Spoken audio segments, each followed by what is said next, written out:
Well, I wish today is the 25th of July 2010 and I would like to share with you information regarding various scenarios when it comes to photo shooting, especially in the outside environment where light is not in control and the terrain is very difficult. I have experienced this many a time, but recently one of the toughest photo shoots I have done in my 30 years was at the waves in Arizona, Utah, in between these two states in the border, and it was very difficult because of the temperature. It was also difficult due to the sand, and the terrain was very tough. It involved almost 14 hours of work to get substantial amount of photography done. It was all done by foot. I was accompanied by a local guide from the Indian Navajo tribe. I had an American guide and I had my associate Hersh Chadha along with me. I will now pass this to Hersh Chadha, who will factually explain how and what we faced. And every time we crossed one threshold, we were faced with another threshold.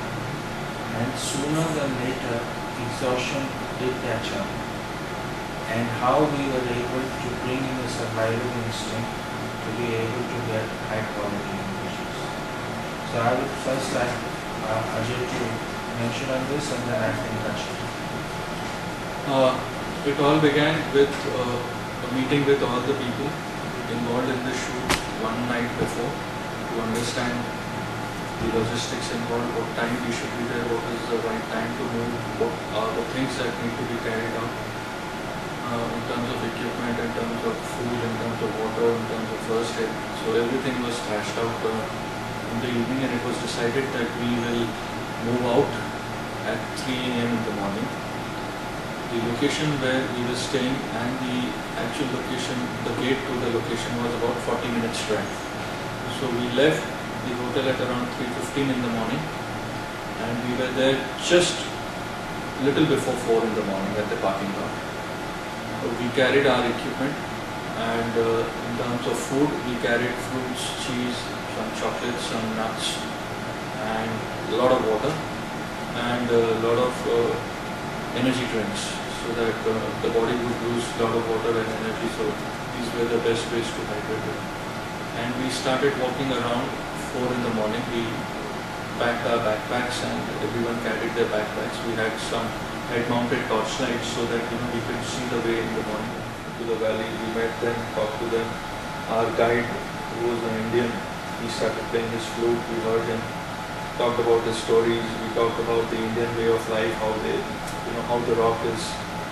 And then finally at around 10 we decided that it was time to move back. And the worst part of this was that by 10 the sun was almost on the top, and there was not a single area where you could stop, in terms of shade.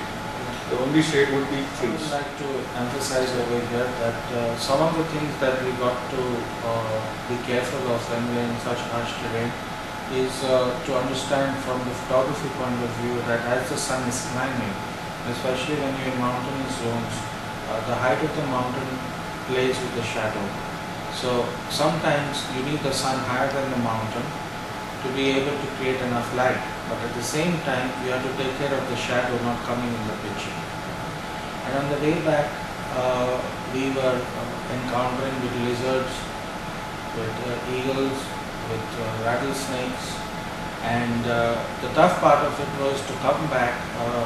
Coming down was more difficult than going up. We elevated almost 2,500 meters from our start point. We moved from total darkness to total brightness at noon. We were also constantly feeding ourselves with nuts because we could not carry heavy stuff with us. We were running very low on water, to the point that when we actually ran out of water to the very end, you could feel the situation that water is survival. real survival.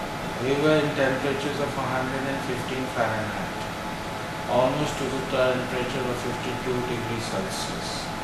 And 10 hours of walking in that with very, very high humidity.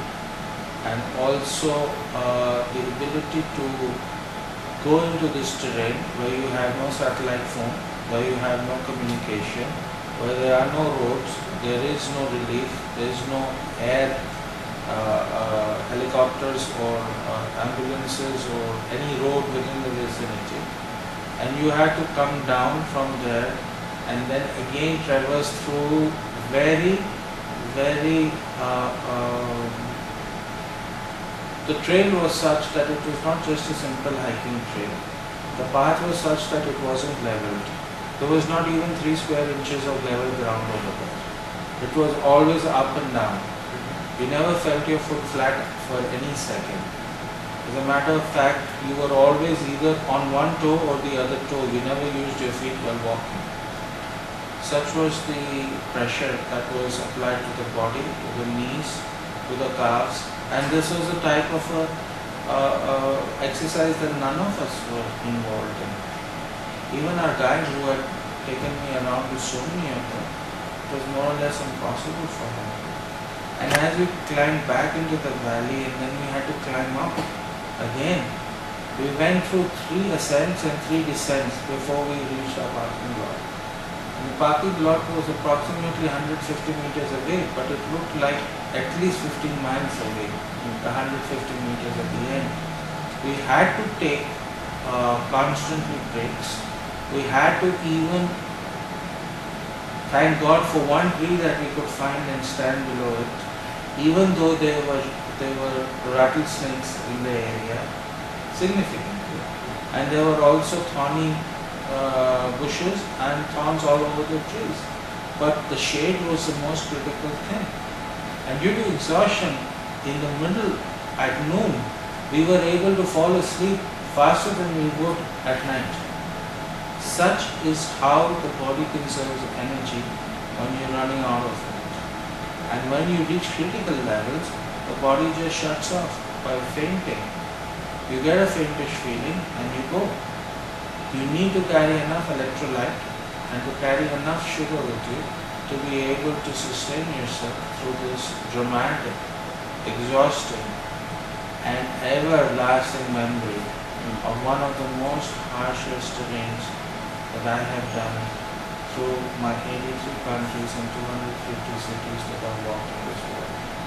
I would definitely recommend you to do enough research whenever you go into a situation where you are in an unknown territory.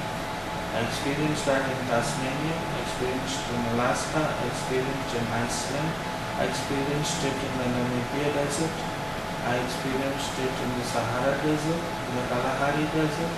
I also experienced it in my country in the Rajasthan desert. So, in these vicinities, you are by yourself and you really begin to find your true self. And once you make this journey and once you come out of it, you are amazed for a long, long time how the body can survive what you want to do. This is how you get to an object and this is how you get back from an object of interest to photograph.